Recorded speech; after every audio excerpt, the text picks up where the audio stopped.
Bila shaka ngoma za masikio yako zina kiu ya kufahamu ndani wa simulizi hii ya maisha ya Kareena aliyekutwa na mauti nchini India. Ama kwa hakika maisha ya duniani ni fumbo. Karibu ambatana nami kwenye simulizi hii. Inawezekana wengi hawamfahamu Kareena na wengine wamesahau kuwa walimuona wapi. Caroline Hawa Hussein Ibrahim, anayejulikana kwa jina maarufu kama Kareena, ni mwigizaji maarufu wa filamu nchini Tanzania. Alipata umaarufu kupitia tasnia ya filamu za Bongo Movie, lakini pia itakumbuka kuwa Hawa aliwahi kuonekana kama video queen kwenye wimbo wa Oyoyo wa kwake Bob Junior, lakini pia alicheza kwenye tamthilia ya mwigizaji Jacob Steven JB ya mwaka 2017 hadi 2018 iliyoitwa Kiu ya Kisasi.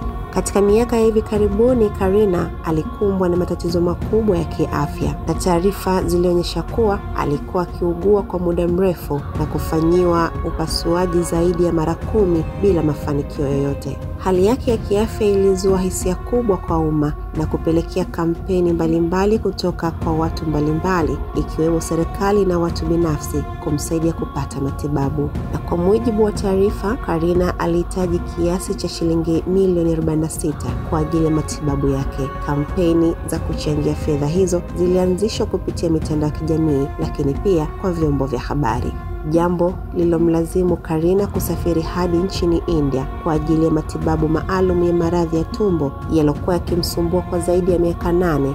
Na kwa masikitiko makubwa, umauti ulimfika hapo jana Aprili 15 akiwa bado anaendelea kupatiwa matibabu nchini India. Kareena amefariki akiwa na miaka 33 na kuacha mtoto mmoja wa kike. Kifo chake kimeacha pengo kubwa katika tasnia ya filamu na sanaa kwa ujumla. Hata hivyo, mwili wa marehemu Kareena utawasili nchini tarehe 18 siku ya Ijumaa na kuzikwa siku ya Jumamosi katika makaburi ya Kisutu jijini Dar es Salaam. Savi Media Group inaungana na ndugu, jamaa na marafiki katika kipindi hiki kigumu cha maombolezo. Mungu ailaze roho yake mahala pema peponi.